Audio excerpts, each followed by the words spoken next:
I don't know what's going on with my voice. Okay. So, Chris, thank you so much for joining. Last week was my father's 7th yahrtzeit, and for many years now, I have a custom. Susan, it's so good to see you. My Susan Rudnick, great to see you. I have a custom of giving a yahrtzeit shiur in honor of my father, who died in June.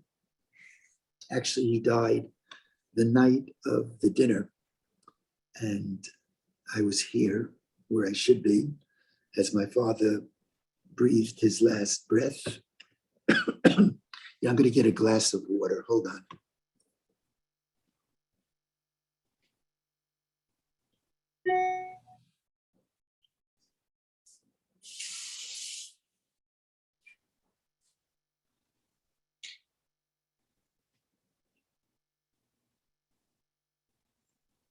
So it's been my custom to give this yahrtzeit shiur for Abba, and around Yom Kippur, the day my mother died, to do the same in her memory. And this shiur is called My Father's Blessing, Reflections on the Priestly Benediction. My father was a Kohen, I'm a Kohen, and my father loved being a Kohen. He just loved it.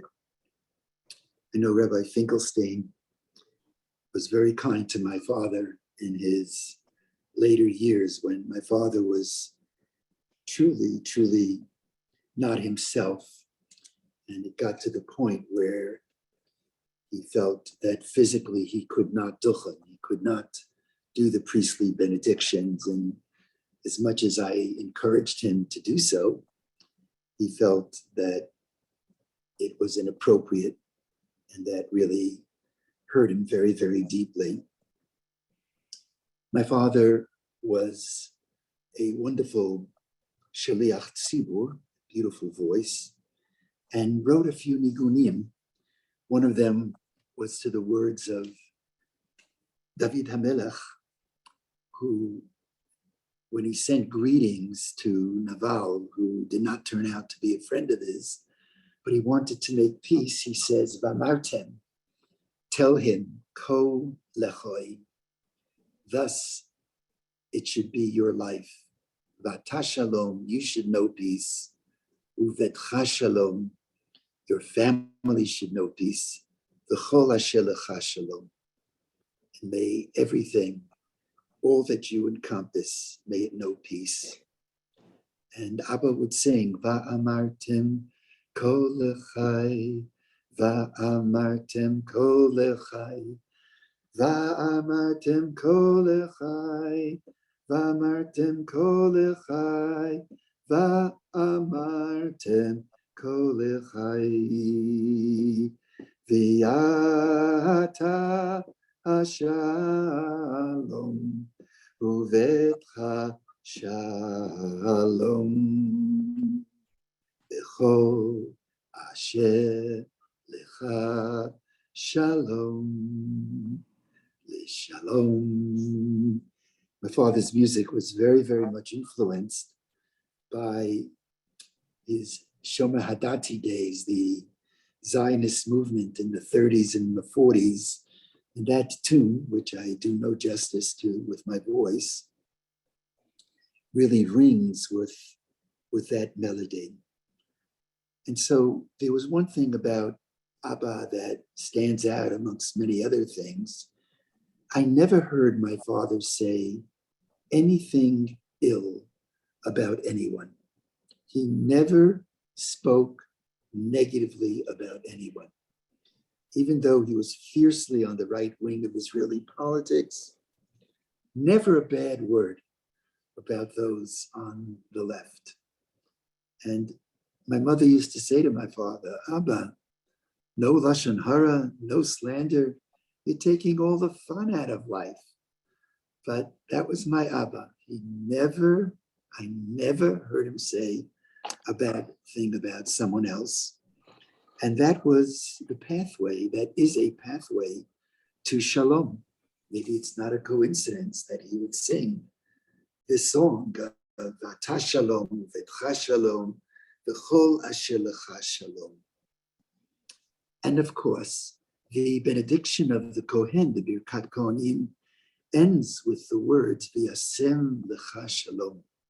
It is said that the first high priest, the first Kohen Gadol, Aaron, was a person who was rodef shalom. He pursued shalom, always trying to make peace with the other. And so, in honor of Abba, words related to that priestly benediction. An introductory thought. When one thinks about a Kohen, certainly a Kohen Gadol, the word for me which comes to mind is hierarchical, that the Kohen is perceived to be above the common folk. Maybe that's why the Kohen is called first for an aliyah. And the pasuk in Vayikra, Perek Chav Aleph, pasuk Yud, chapter 21, sentence 10 says, V'hakohen hagadol me'echav. And the Kohen, the great Kohen, or the Kohen who is greater, me'echav. The prefix me is comparative. The priest, this is the way it's normatively translated, who is greater than or exalted above his brethren. That's what I mean when I say that when one thinks about the Kohen, one thinks about a hierarchy which moves from the above to the below. And as an introductory thought, I'd like to suggest the reverse, that the Kohen who's a true Kohen who gets it is not hierarchical, and the prefix may not be comparative, but diminishing. And so, literally, when we look at this sentence, the HaKohen Hagadol Me'echav, the Kohen, we're translating it, who is the great one, Me'echav is from his brethren. Let me read to you the English of the Sfat Emet, who was the third Gerer Rebbe. He died in 1905. He writes, the non-Kohen adds strength to the priest who has been designated as holy, enabling him to be properly sanctified. This is turning this concept on its heel. That sentence, those three words, therefore means the priest who is exalted, not above his brethren, his brothers and sisters, but rather the priest who is exalted from his brothers and sisters. I'm broadening it out, Me'echav. That's the true priest. It's what I often say about the way I view a rabbi. I think I've shared this with you. There is a custom in certain circles when a rabbi walks into a room, people stand up. It's something that it's so not where I'm at. And I've always felt it's the reverse. I always felt when Stanley Langer, alav shalom, walked into the room, I wanted to stand up. When any one of you, Estelle, when you walk into the room with all that you've taught me over the years, I want to stand up for you. I don't want you to stand up for me. I think a rabbi who gets it is not the hierarchical rabbi. It's the rabbi who, yes, imparts knowledge, but has gained and has learned so much from his or her congregants. And so the pasuk should read, the HaKohen Hagadol, the high priest, or the Kohen, who really is the priest of greatness, is Me'echav. He's not only giving the blessing, but receiving it as well. While there are many Rebbes in the Hasidic world who are outsized figures, and people bow to the Rebbe, he's almost like a king. The Sfat Emet, this scary Rebbe, downplayed his spiritual powers. And in this interpretation, what he was saying is, whatever spiritual strength he had was inspired by his constituents. So let me tell you something about the way my father duchend. Duchend is the word for offering the priestly blessings. In America, in Ashkenazi communities, we only duchend on the holidays and on Rosh Hashanah, Yom Kippur, Pesach, Shavuot, and Sukkot. Here, I duchen every day. There is a duchening every day. Tomorrow morning in the Musaf service, we're going to duchen, and in the Shacharit service, we're going to duchen. And I and my brothers, we have followed my father's custom. Generally, when the Kohen gets up, it's very hierarchical.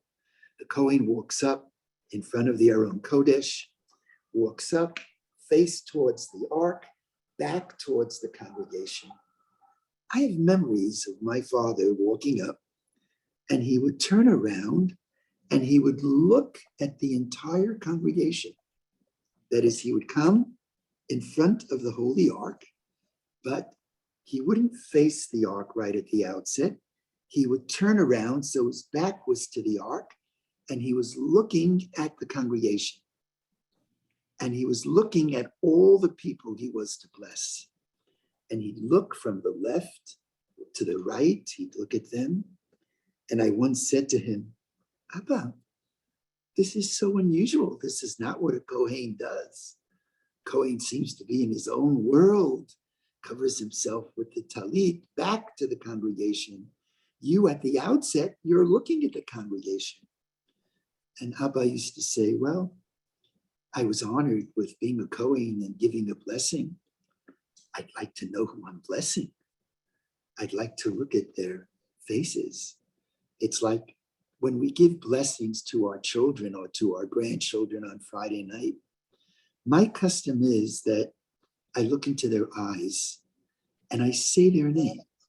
Many people on a Friday night would give the blessing right away, say the name. There's a connection. It's not the same blessing that I'm giving to another child or grandchild. It may be the same words, even though one can offer whatever words one wishes, but it's a unique blessing to that individual. And so Abba would say, I want to know whom I'm blessing. And more than that, my ability, Abba would say, to give a blessing is very much dependent upon my feeling that the congregation feels good about my blessings and is sharing with me their brachot. In other words, Abba viewed the Birkat Kohanim not as a monologal blessing, what my father did for the congregation, but also before he began, he was taking in the blessings from others. Just as an anecdotal side point, it's often the case that the person who is most blessed is the person who blesses others. It is said that the one who offers a tefillah for another person, that person's prayers are answered first. Now, that's not just a patent. It's when one blesses others, one feels lifted. It's feeling lifted. And that's what my father was trying to feel. I'm not disconnected from the congregation. I want to feel a connection. I want to know whom I've been asked to bless. And I want to feel that there is something reciprocal, that I'm receiving blessings. As a matter of fact, that energy will help me bless the congregation. And he would recite these words, which I do to this day, looking at the congregation I say to myself, Hare ani mikabel alai et mitzvat haborei. Behold, I accept upon myself the commandment of God, the ahavta l'reacha kamocha, to love my neighbor as myself. And only with that would he turn around and he would be facing the ark and his back would be towards the congregation. That was Abba. Ba'kohen hagadol me'echav. He understood that he was mandated to give blessings, the blessings of God, that is a holy responsibility to the people.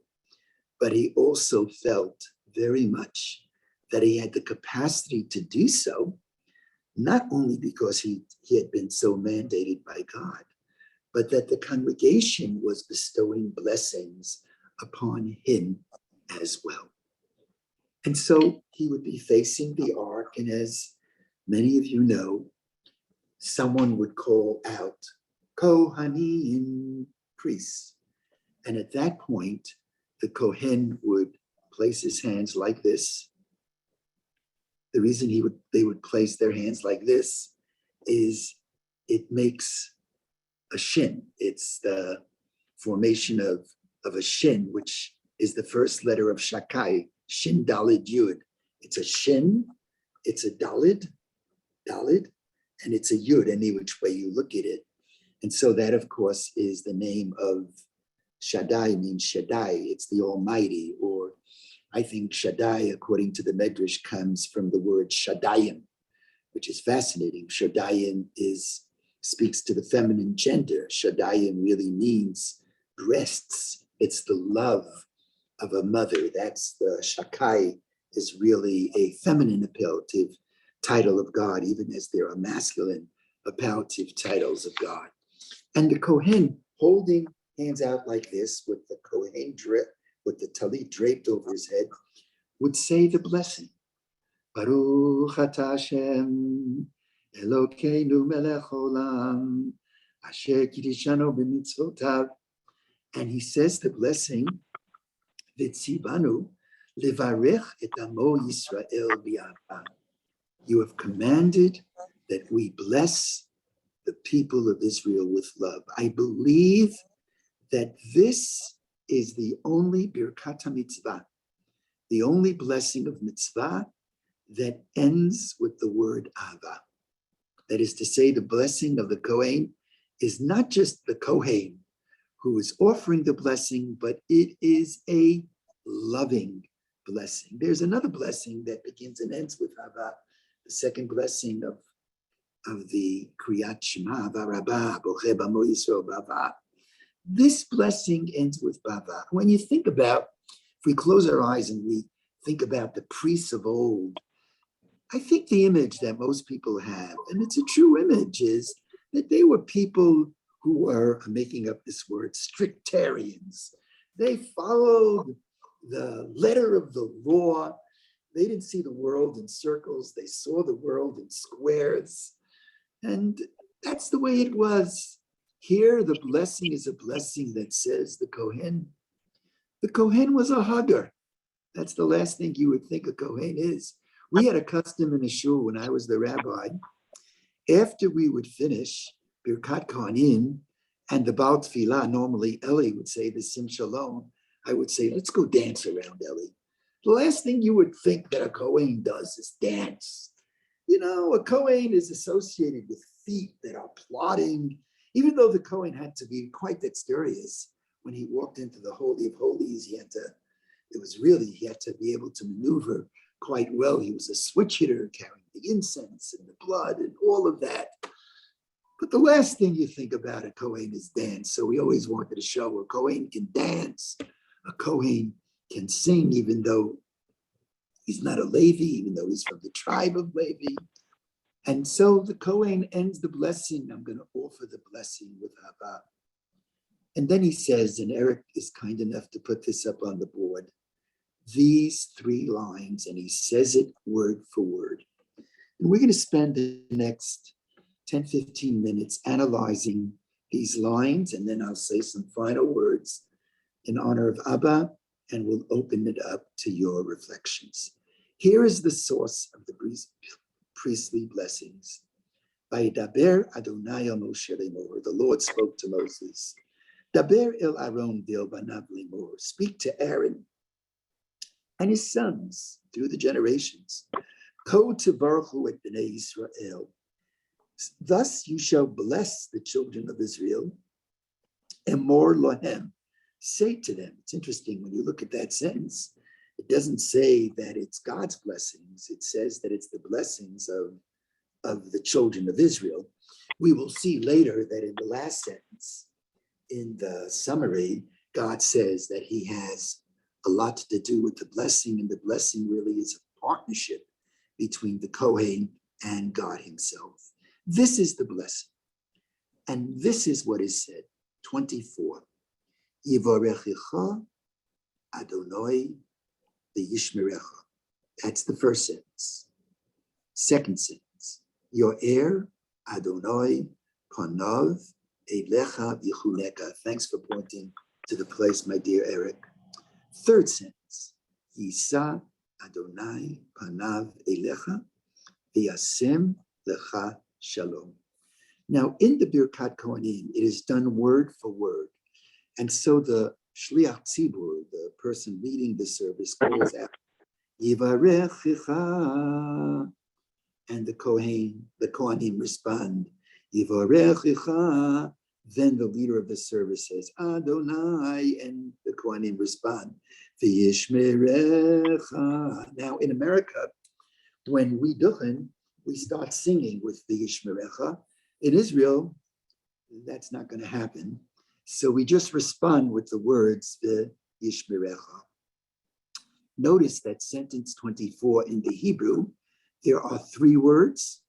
In the next sentence, the next piece, Ya'er, there are 5 Hebrew words. And in the next sentence, there are 7 Hebrew words. And my Rebbe in Chumash, Nechama Leibovitz, points out that that's not a coincidence. It's part of the poetry, moving like up a pyramid from 3 to 5 to 7. Now, let's take it sentence by sentence. Yivarechicha Adonai v'yishmerecha. May the Lord bless you v'yishmerecha. Let's look at that letter v, right before yishmerecha. That's a conjunctive. In Hebrew, one letter could be a prefix. And may God bless you and protect you. Next sentence. Your heir, from the word or, may God, may the Lord shine his light, his panav, his presence, elecha, upon you. May God's light. Here God is not just blessing us, he's shining his light upon us. And then we have that vav, v, and chuneka. May God cause his light to shine upon you. And vichuneka is like chenedik. And may God be gracious to you. Next sentence. And again, this is said word by word. Yisa Adonai panav elecha. May God lift his presence to be near you. This is not God blessing us or showering his light upon us, which almost could be something in between God and us. But this is God who is coming as close to us as we can be. This is the blessing that God has asked the Kohen to bless the people with. There's that conjunctive, yasem lecha shalom, and grant you peace. Now, the normative way that this is understood is that the conjunctive is just what a conjunctive is, that the conjunctive is and. And so this is the way we would translate these sentences. And I want to acknowledge my chavruta David Orbach for suggesting this to me. Look at the first line of 24. What it means is, may the Lord bless you, and in consequence of blessing, in that consequence, may you be protected. In other words, when one looks at this statement, each line really has two halves. They're not split perfectly in half, but the first half says what it says, and the second half is the consequence that flows from the first half. And that's why for every sentence there is that conjunctive, that vav. So let me take these three sentences. Each statement is a cause and effect. The benediction begins with, let's take a look at it, 24. May the Lord bless you, the first two words. In order, now's the last word, v'yishmerecha, may God bless you, in order that you be protected. That's the consequence. Let's look at the second line. It continues with may the light of God emanate upon you. Why? In order that you live a life of graciousness. And in the third sentence, this sentence reads, may you feel, this is the blessing, the presence of God, the consequence of which is, if you feel the presence of God, then you will be living a life of shalom, of peace. Eric, if I can face everyone for a moment. Here's what I want to suggest, and this is based on a beautiful midrash. It's a beautiful sifrei. The sifrei was a medrash halacha, goes back very, very early. I'd have to ask my son when exactly. Still remember running to give a shiur, a lecture, and calling my Talmud Chacham son and saying, Dovi, quickly, when was the Medrash Tanchuma written? And my son said to me, he said, Abba, do you have 6 months? I said, no, I have 6 seconds. Just tell me when it was written. But when you're a scholar, you're debating exactly when it was written. This is Lance Cohen style, to know exactly when it was. I say that with great, great honor to you. The Sifrei hints that vav is not a conjunctive. This is really worth the price of admission. The Sifrei is saying that each one of those sentences, they have two distinct thoughts.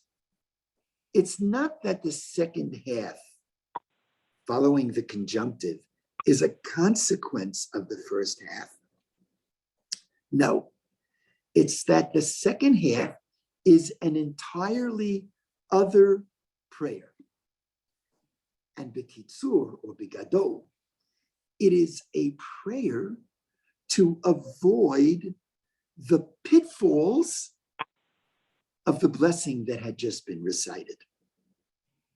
So the vav is not a conjunctive and, but it should be interpreted but. Let me, facing you, give you the first line as an example. The Shaliach Tzibur, the leader of the service, calls out, Yivarechecha.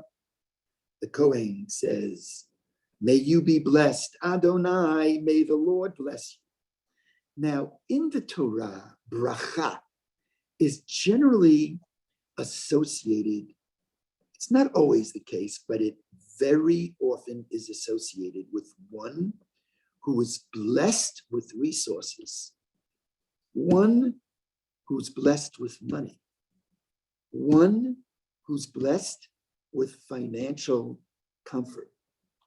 So Yivarechecha Adonai, may God bless you with monetary benefits. But I would argue that blessings for money is not complete unless accompanied by an assurance of protection from its dangers. Hence the last half of the blessing. May we be blessed with money, but v'yishmarecha, may we be protected from money as well. It's a very, very creative, counterintuitive idea on the part, of course, of the Sifrei.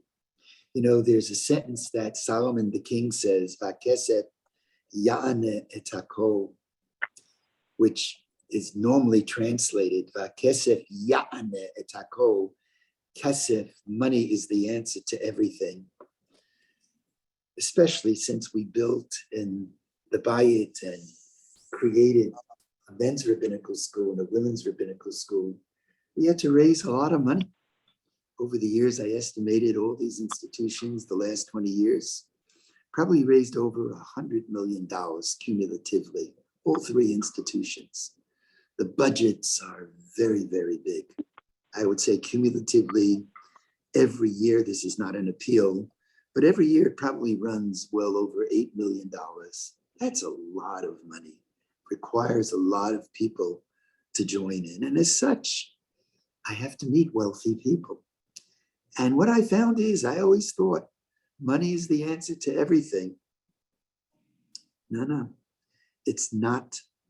It's not the answer to everything. It's just not the way, it's not the way it is. Money can sometimes, not always, it's nice to have money. I'm in a beautiful apartment of people who've been so gracious to the shul, and especially to Yeshivat Marat, the Yeshivat Chovevei Torah. It's very comfortable, and they happen to be beautiful people using their money well.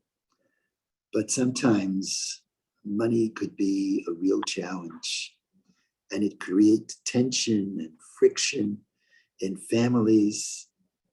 It could create real issues, real problems.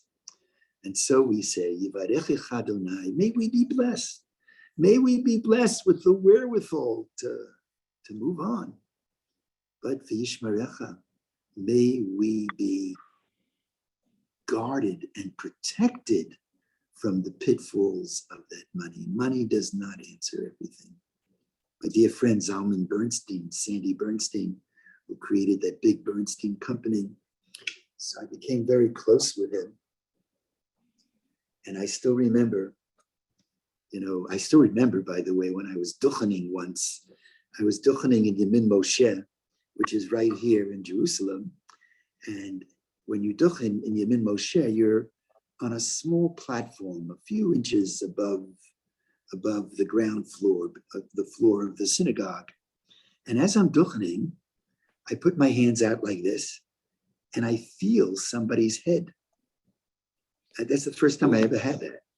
So I lift my hand slightly, and whoever's head it was, he's obviously lifting himself on his tiptoes. So I'm not supposed to do this, but I was intrigued and I peeked. And who do I see? I see the great Sandy Bernstein, Zalman Bernstein, the multi-billionaire.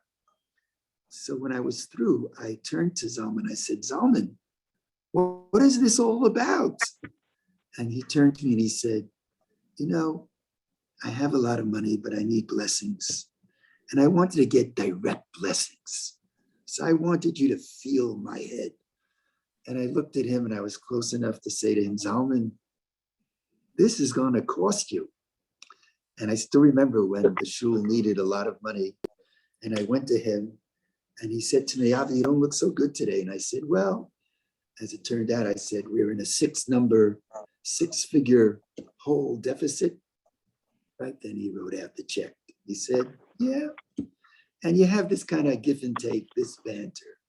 May God bless you with money, but it's not the answer for everything. I remember when Zalman was in the hospital in Sloan Kettering. He died a young man. He was 72. And he said to me, Avi, I can buy this hospital a few times, but they can't help me. Next sentence. In the next sentence, we say, Ya'er Adonai panav elecha v'chuneka. May the Lord cause his light to shine upon you and be gracious to you. Eric, let's take a look at that sentence. Let's take a look at that sentence inside. Here it is. It's sentence 25. I don't care for the translation that much. The translation for me, may the Lord not deal kindly, may the Lord, Ya'er, cause his awe of his face, of his presence to be upon you. And be gracious to you. Let me face everyone for a moment. What does awe mean? What does it mean that we're asking to feel the light of God? It could mean many different things. Light is a metaphor, and light is not fire. Light is very soft. It's very delicate. It's very loving. Light in this rabbinic teaching is associated with Torah. Rabbi Riskin's institutions are called Or Torah, the light of Torah. Torah Or, light of Torah.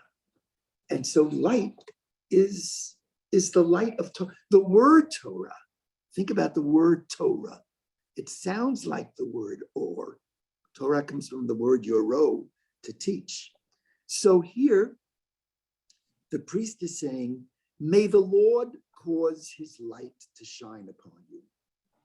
May the light of the Lord, which is often associated with Torah, may God's Torah shine upon you. But even the light of Torah has its dangers. If we weren't on Zoom, I would open it up. What are the dangers of even being a Torah scholar? What are the dangers of having Torah knowledge?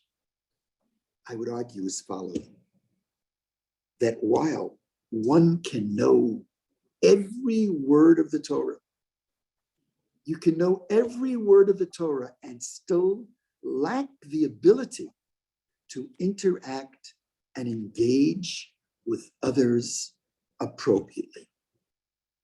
Therefore, a blessing of Torah is not complete unless accompanied by a statement reminding us, have the knowledge of Torah, be blessed with it, but remain gracious to others.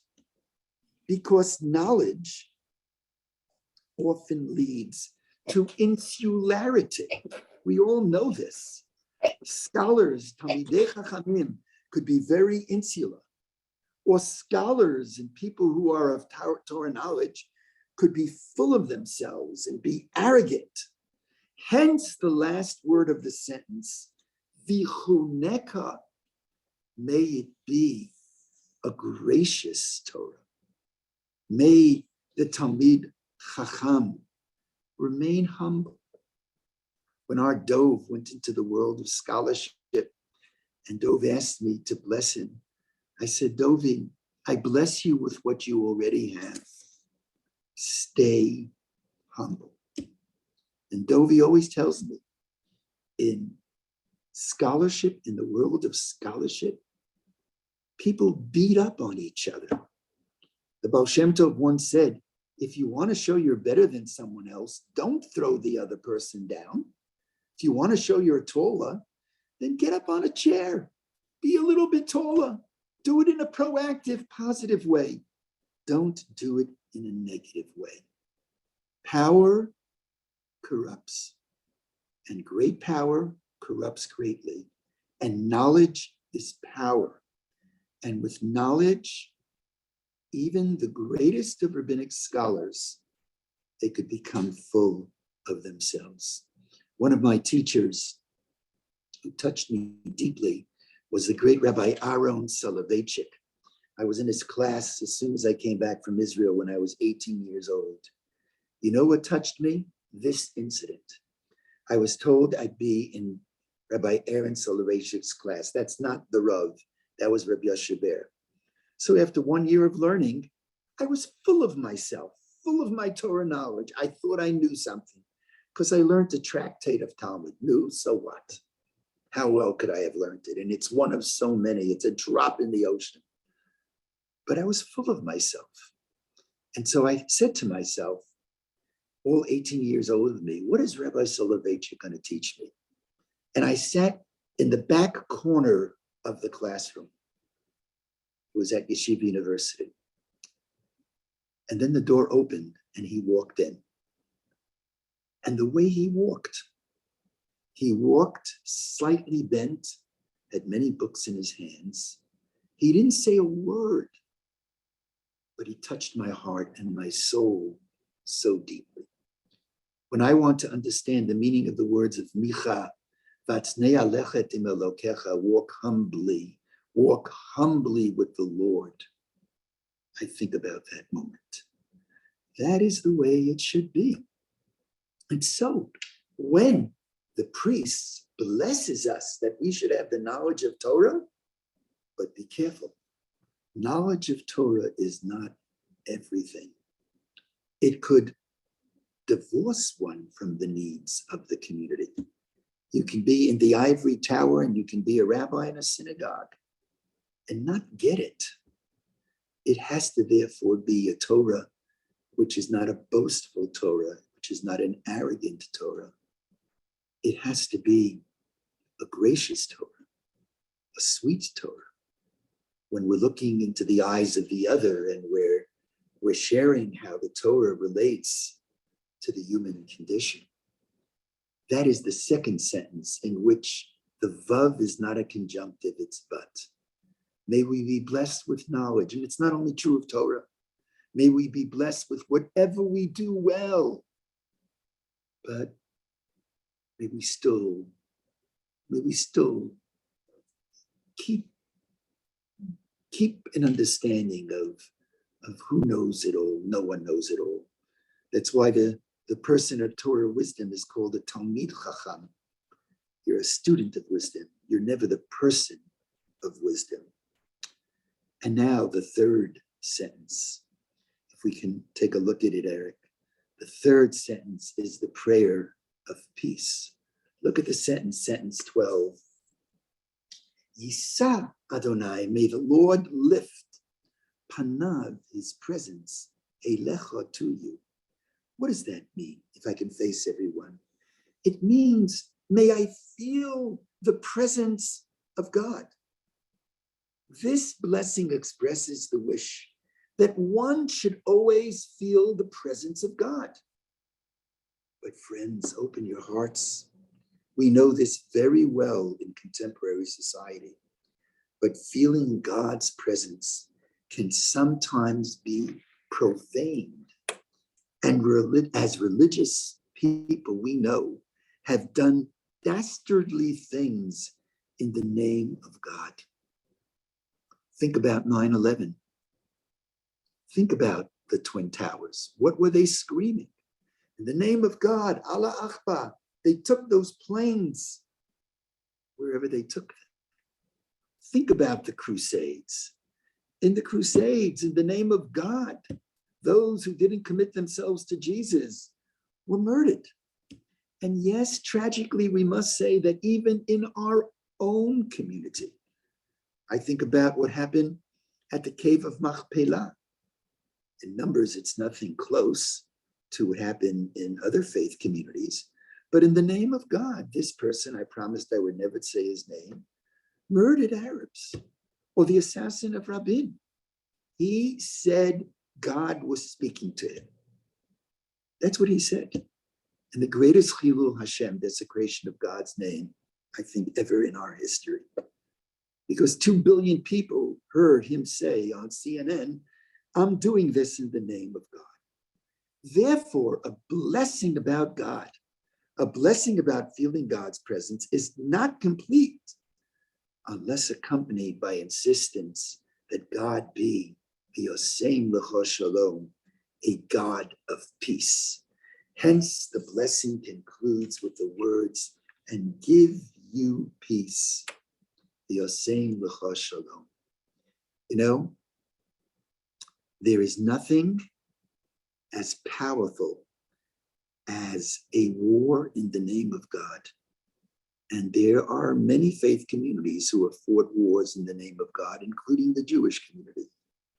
but there's nothing more dangerous than a war in the name of God. Nothing more dangerous. I remember when we protested the President of the United States, confronting Carter, confronting Clinton, confronting Bush 1. Okay, that had its dangers. I remember being up at Kennebunkport. As soon as I walked out, a Secret Service man walked up to me and said, "And how are you, Rabbi Weiss?" So they knew exactly what we were doing. But built into the presidency is a recognition that we as Americans, we have a right to protest. The President of the United States is mortal. He's flesh and blood. But we also protested against the Pope. Protest against the Pope in Austria and elsewhere, in Rome, in New York, the Glemm stories. You're taking your life into your own hands. Because once the religious leader speaks, he is inviolate, infallible. It's a whole other story. So belief in God, as important as it is, it has its dangers. So b'kitzur, this threefold blessing reminds us that there is no absolute good. Every step forward contains the possibility of unforeseen problems. Thus, the priestly blessings adds blessings of protection, v'yishmerecha, of grace, v'chuneka, and of peace, v'yosem lecha shalom. The way I would put it is, even blessings need blessings. I want to repeat that. Even blessings need blessings. And that interpretation very much was my father. My father came to this country, he didn't have a penny, and he was self-made. And he tried to provide for his family. And he always reminded us of the dangers of money. There was a time running a camp where he was quite successful, but he always said, one has to be careful. And he was a Torah scholar. He received a doctorate, and he wrote an annotated edition of Sefer Hushaino, which is a book written by a Rishon on the Torah. He did it on Breshit for Dr. Horowitz at the Bernard Revel Graduate School, and then he continued on after he got the doctorate on all the others. But he remained, even though he was a loud speaker in terms of the speaking style, his Yiddish was perfect. His second language was English. The Yiddish was just absolutely perfect. I could even understand his Yiddish. But his Torah knowledge was humble, very, very gracious. And he was a strong Zionist. He believed that God had commanded us to settle the land, but he wanted to make sure that the word of God should never, ever be understood. And so there I was, a little boy when I was 8, 9 years old, not yet obligated to do Birkat Kohanim, and I would stand under my father's talit, and I would watch him position his fingers. And you know what I remember? My father didn't have the ability to hold his fingers this way. He always took his tzitzis and wrapped it around his fingers. 2 here, 2 here. And I noticed even after my father had taught himself to hold his fingers together without the tzitzit, the fringes, he always used the fringes. That's what marked his priestly blessings. And as I pointed out, while towards the end he was paying, he felt he couldn't duchen, the memory of my duchening with my father remains with me. And what I remember is just the aura of him feeling the presence of God. If we can go back to the text, I want to show you the formula in the text, which is a very, very important formula. Notice sentence 23, where God says to Moshe to tell Aaron and his children, thus you shall bless the children of Israel. Say to them. So God says, say to them, and these are God's blessings. But look at sentence 27. This is now sort of the epilogue. V'samu et shemi al bnei Israel. Let them link the Kohanim, my name, to the children of Israel. And then it says, Va'ani avarchem, and I will bless them. Notice in the beginning, in the preface, if you will, God is saying to the Kohen, you bless them. It's your words. And in sentence 27, God says, and I will bless them if I can face everyone. This touches on an idea we've shared many times, the idea of covenant. The idea of covenant is we are in partnership with God to try to redeem and make this world better. That's what it's all about. Israel, the most glorious country. This is perhaps the best example of the covenantal relationship with God. There are miracles in this country every day. Every time I would talk to my father, every morning I would open up and say, not shalom, I would say, Abba, chadashim labkarim.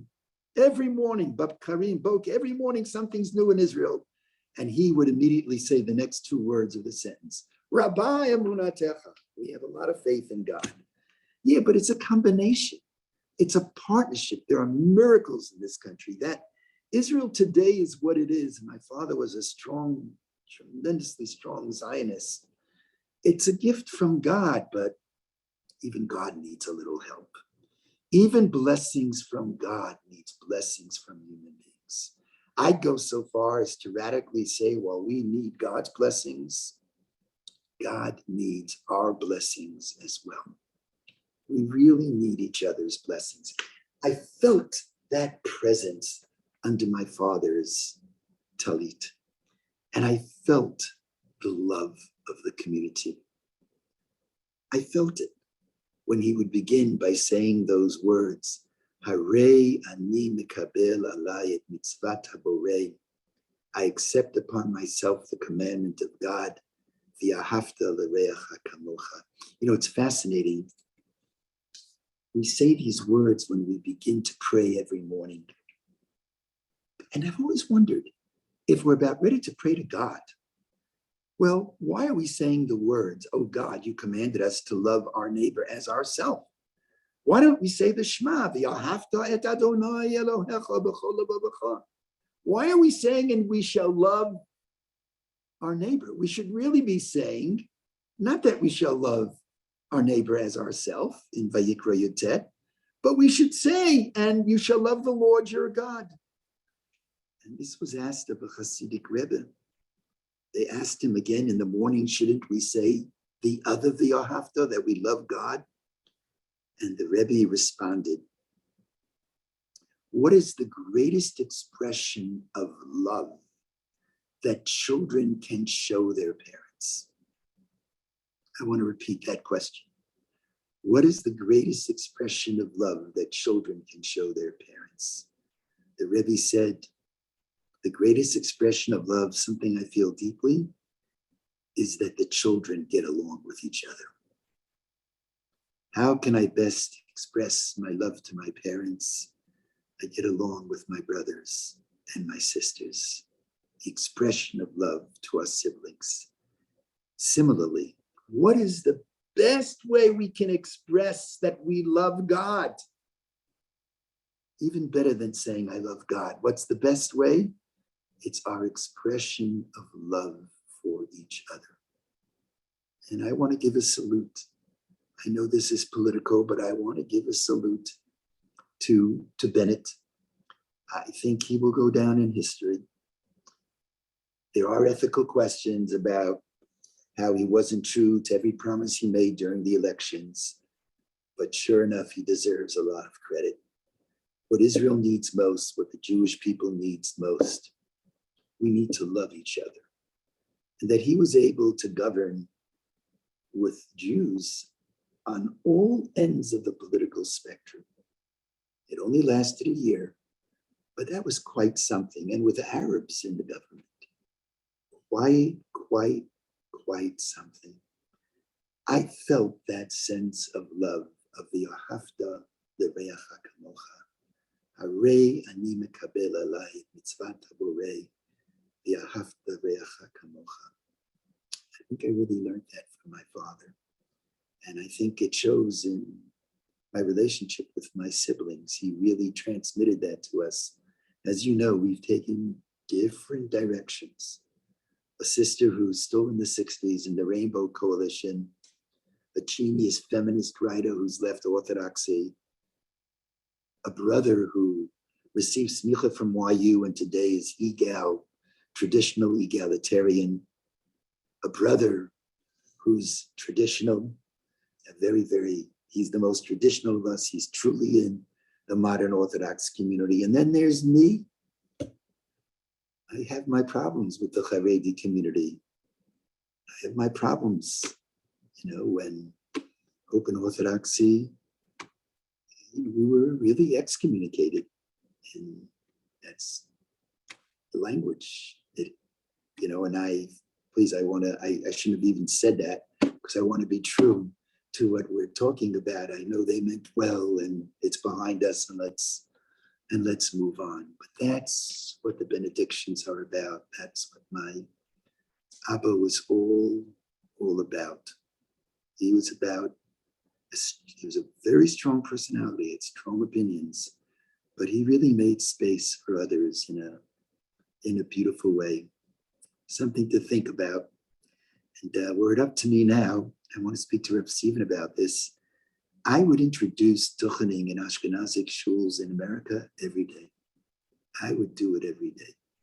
In fact, I asked I love halacha, and it's something I deal with, but one of the greats, Daniel Sperba, who's swimming, I asked him for a tshuva on this, and he said, if Kohanim asked to duchen, in America, they can duchen. I wish we could do this. So with that, I thank you for those moments remembering my father. We have about 7-8 minutes, then I'm going to run to the wedding. I want to stop now, and I want to get your feelings of this little yahrtzeit shir.